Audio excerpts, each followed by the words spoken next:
Pecado. Consequências geracionais. Pecado é o ato celebrado na mente que faz nascer um sentimento e, consequentemente, uma atitude errada. Um homem que, pela amizade com uma mulher no ambiente de trabalho, alimenta o desejo de se relacionar com ela, terá o auxílio de um espírito imundo que se alimenta do sexo ilícito, e esse espírito fará tudo o que puder para que este homem tenha êxito na conquista descabida, agindo nela também à medida que ela dá abertura para o diálogo sedutor, acumulando no homem o pecado da relação contaminada, fazendo com que o homem acumule uma dívida espiritual das piores. 1 Coríntios 6:16 diz: Ou não sabeis que o que se ajunta com a prostituta, faça um corpo com ela? Porque serão, disse, dois numa só carne. Se não considerarmos o mundo espiritual, iremos achar que tudo é decisão humana, e que toda a responsabilidade está só na decisão humana. Claro que não estamos falando de colocar a culpa em espíritos e inocentar o homem pecador, mas devemos considerar que tal homem está sendo influenciado pelo mundo espiritual. Efésios 6:12 diz: Porque não temos que lutar contra a carne e o sangue, mas, sim, contra os principados, contra as potestades, contra os príncipes das trevas deste século, contra as hostes espirituais da maldade, nos lugares celestiais. Pecador. Todo ser que vive é considerado pecador por natureza, mas aquele que sabe o que é o pecado e o que ele causa, não cometerá o ato pecaminoso. Costumo dizer que há uma diferença entre o pecador e o que comete pecado, ou seja, o pecador é o que carrega o pecado original, que tropeça em muitas coisas, no falar e no pensar, mas o que comete pecado não tropeça, antes chuta ao ver a pedra de tropeço, fazendo consciente o que sabe ser pecado que poderá o levar inclusive para a morte. Deus não ouve a pecadores que cometem pecado consciente, ainda que ouça os que não sabem ser pecadores por meio do pecado original, o pecado do Éden. João 9:31 diz: Ora, nós sabemos que Deus não ouve a pecadores, mas, se alguém é temente a Deus e faz a sua vontade, a esse ouve. Pecado e iniquidade. Pecado é um ato cometido de forma errada. Iniquidade é a continuidade deste ato, dia após dia. O pecado é quando o homem erra o alvo, fazendo o que sabe ser contra a palavra de Deus e contra si mesmo. Já a iniquidade é a continuidade do ato pecaminoso, quando o homem se acostumou a praticar o que é errado, sem peso na consciência nem temor a Deus. O pecado pode ser perdoado, como diz na palavra, e a iniquidade removida, porém, isso só poderá se dar pelo ato do arrependimento, com atitudes de transformação verdadeiras, as quais são medidas pelo Senhor, que conhece o coração do homem. Isaías 6, de 5-7 diz: Então disse eu, ai de mim, pois estou perdido, porque sou um homem de lábios impuros, e habito no meio de um povo de impuros lábios. Os meus olhos viram o Rei, o Senhor dos Exércitos. Porém um dos serafins voou para mim, trazendo na sua mão uma brasa viva, que tirara do altar com uma tenaz, e com a brasa tocou a minha boca, e disse: Eis que isto tocou os teus lábios, e a tua iniquidade foi tirada, e perdoado o teu pecado. Libertação verdadeira. A única maneira do homem ser liberto é pelo arrependimento verdadeiro. Muitos referem o texto que diz: Se o Filho vos libertar verdadeiramente sereis livres, João 8:36, porém, ignoram os versículos anteriores que falam sobre permanecer em Cristo. Logo, não basta expulsar o demônio pelo nome de Jesus se o alimento imundo continuará a ser oferecido, ou seja, o nome de Jesus expulsa, mas a permanência em Cristo é que liberta. E permanecer em Cristo significa dar continuidade à prática nas palavras sagradas já compreendidas. De nada adianta o nome de Jesus expulsar um demônio, se o homem vai buscá-lo de volta pela prática do pecado. O nome de Jesus tem poder para expulsar, mas só a prática da santificação tem poder para libertar. Arrependimento é o ato de se dominar e parar de pecar, mudando de atitudes pela renovação dos sentimentos que vem da mudança dos pensamentos. O arrependimento é um ato contínuo, diário, constante, como se não nos conformássemos do que praticamos, vigiando para não voltar de forma alguma às mesmas práticas. O homem que disse arrepender e que alimenta o pecado voltando a praticá-lo, só teve um momento de remorso, de vergonha pelo ato praticado, mas tem sede por pecar. Logo, a vergonha passa e o que chamava de arrependimento deixa de existir, voltando à velha prática. Assim, o espírito imundo que saiu pela confissão do pecado com suposto arrependimento, voltará. Mateus 12:43-45 diz, e, quando o espírito imundo tem saído do homem, anda por lugares áridos, buscando repouso, e não o encontra. Então diz, voltarei para minha casa, de onde saí. E, voltando, acha-a desocupada, varrida e adornada. Então vai, e leva consigo outros 7 espíritos piores do que ele e, entrando, habitam ali, e são os últimos atos desse homem piores do que os primeiros. Lembro que 7 mais 1 são 8, e na Bíblia o número 8 significa recomeço, ou seja, tudo novamente e ainda pior que antes.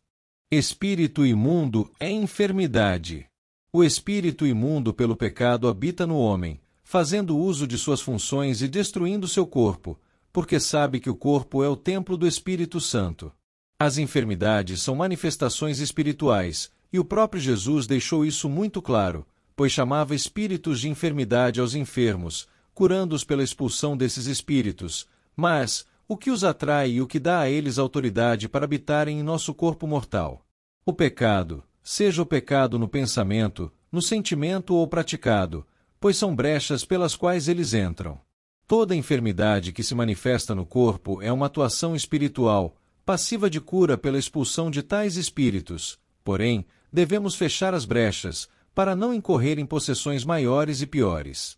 São algumas enfermidades a serem consideradas: depressão, dor na coluna, epilepsia, autismo, TDAH, convulsão, esquizofrenia, paralisia, surdez, mudez, doenças degenerativas, diabetes, má circulação do sangue, problemas de pressão, câncer, atrofiamentos de ossos e músculos, entre outras. Como considerar tal enfermidade no corpo de uma criança inocente, que não interage com o pecado? Pelo plantio dos pais, pois devemos lembrar que Deus não anula sua palavra no que diz: Deus visita o pecado dos pais nos filhos. O Senhor, ao visitar o pecado nos filhos, na maioria das vezes, ativa o poder da oração dos pais pelo amor aos seus filhos. Logo, isso promove conversão e salvação, além da libertação da próxima geração. Êxodo 34, 6 e 7 diz: Passando, pois, o Senhor perante ele, clamou: o Senhor Deus, misericordioso e piedoso, tardio em irar-se e grande em beneficência e verdade, que guarda a beneficência em milhares, que perdoa a iniquidade, e a transgressão e o pecado, que ao culpado não tem por inocente, que visita a iniquidade dos pais sobre os filhos e sobre os filhos dos filhos até a 3ª e 4ª geração. Piores pecados. Há pecados menores e maiores, além de piores, citados na Bíblia como advertência, para que os homens saibam sobre as práticas que podem tirar a salvação. Muitos dizem que pecado é pecado, porém, a Bíblia relata dando nome a pecados que são de maior consideração, que roubam do homem o direito a entrar no reino dos céus, removendo a salvação, dando-lhe por consequência o inferno eterno. Gálatas 5:19 diz: Porque as obras da carne são manifestas, as quais são adultério, prostituição, impureza, sensualidade, idolatria, feitiçaria, inimizades, contenda, igualar-se a outros, iras, lutas, discordância, heresias, invejas, homicídios, bebedices e glutonarias. Resistências espirituais. O espírito resiste em ficar quando o pecador o aceita pelo próprio desejo de pecar. Onde há sujeira há moscas. Culpamos o diabo por tentar permanecer em nós, agindo na nossa vida, nas finanças, nos relacionamentos, na saúde, mas a verdade é que damos liberdade e autoridade a ele, autorizando-o para continuar agindo, pelos nossos próprios pensamentos e atitudes. Assim, ele resiste, ficando pelo alimento que lhe é oferecido. Conjecturamos que um homem põe um prato sobre a mesa com carne podre, logo, as moscas irão invadir pelo alimento oferecido. Tal homem agindo ordena que saiam em nome de Jesus, mas nada acontece. Porém, ao remover a carne podre e limpar o local, as moscas saem imediatamente. Assim é o diabo, ele resistirá em ficar pelo alimento oferecido.